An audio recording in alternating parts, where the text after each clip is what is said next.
Assalamualaikum warahmatullahi wabarakatuh. Bismillah, alhamdulillah, salatu wassalamu ala rasulillah wa ala alihi wa sahbihi wa mawala amma ba'dah.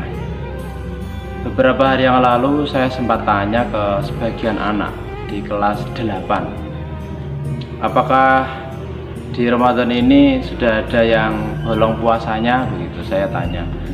Ada, Pak. Yang jawab itu cowok. Oh iya, kamu bolong berapa hari? Saya tanya begitu. 2 hari, Pak. Loh, kenapa kok bolong? Nah, diajak mokel sama teman apa? Oh, diajak. Terus kamu mau? Ya mau, diajak ke rumah makan Padang gitu. Apakah ditraktir? Ya enggak, itu bayar sendiri. Oh begitu ya.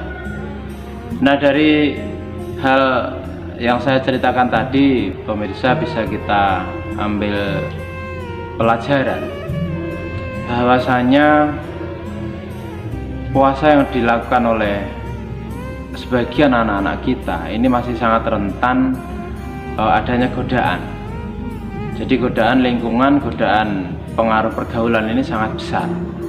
Ada sebenarnya minat atau niat yang kuat di antara mereka, tapi bisa luluh, bisa luntur oleh adanya bujukan atau rayuan teman pergaulan.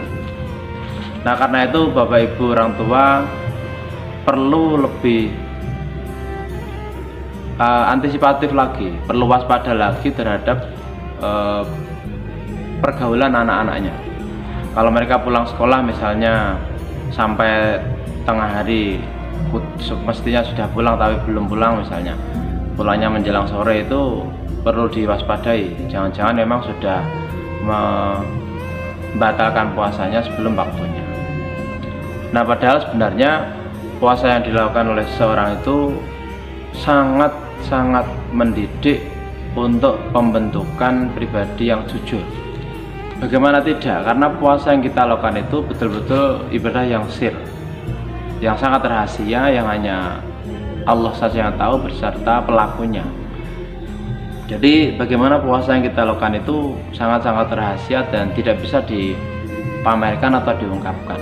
Artinya di sini pula terjadi potensi kebohongan jika memang si pelaku puasa itu tidak ikhlas, tidak tulus dalam melakukannya. Nah, karena itu suatu ketika Rasul juga pernah mengetes kejujuran salah seorang sahabat. Waktu itu ada seseorang yang berkata ingin masuk Islam, tapi dia berkata masih suka mencuri, masih suka mabuk, masih suka berbuat maksiat lainnya. Rasulullah kemudian menyampaikan, oke, kalau kamu belum bisa meninggalkan itu semua, hanya saya mengajukan satu syarat. Apa itu, Nabi? Kamu jangan bohong, kan itu. Atau istilah lainnya, kamu berkata jujur. Hanya itu, Nabi? Ya, hanya itu. Oke, baiklah, saya bisa, kan. Nah, setelah lepas dari Nabi, orang itu pergi ke tempat yang biasa dia aktivitas. Mungkin dia mabuk, mungkin dia berzina, atau melakukan dosa lainnya. Ketika dia mau melakukan itu, mau ketemu sama perempuan untuk dibuat serong misalnya, dia langsung ingat ucapan Nabi, loh, saya tadi janji sama Nabi nggak boleh bohong ya. Nanti kalau saya ketemu Nabi ditanya, apakah kamu berzina, saya masa bilang tidak, padahal kan saya tadi janji mau jujur. Tapi kalau iya, masa saya jujur berbuat dosa, saya kan malu. Akhirnya dia nggak jadi. Ketemu lagi majelis atau tempat dia bermabuk-mabukan sama teman-temannya, diajak begitu. Dia sebenarnya sudah ingin melakukan hal itu, tapi ingat lagi sama pesannya Nabi. Wah, saya tadi habis janji sama Nabi nggak boleh bohong. Maka akhirnya dia nggak jadi. Sampai akhirnya ketemu beberapa hari lagi dengan Nabi, dia terus mengatakan betapa efektifnya ucapan dan nasihat Nabi itu. Dari satu nasihat beliau, jangan bohong, ternyata bisa mengeliminir, bisa meminimalisir, dan bisa melokalisir semua maksiat yang pernah dia lakukan. Nah, ini luar biasanya. Nah, ini adalah satu sifat positif yang dimiliki oleh sahabat. Anak yang saya tanya tadi juga positif karena dia jujur. ini juga masih punya potensi kebaikan.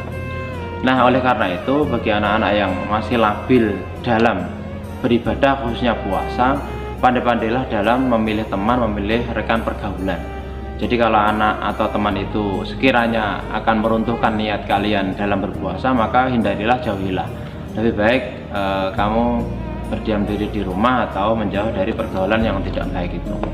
Untuk orang-orang tua, marilah kita lebih spesifik lagi dalam pengawasan, lebih teliti lagi dalam pemantauan anak-anak kita, supaya mereka selamat dari pergaulan yang tidak baik itu.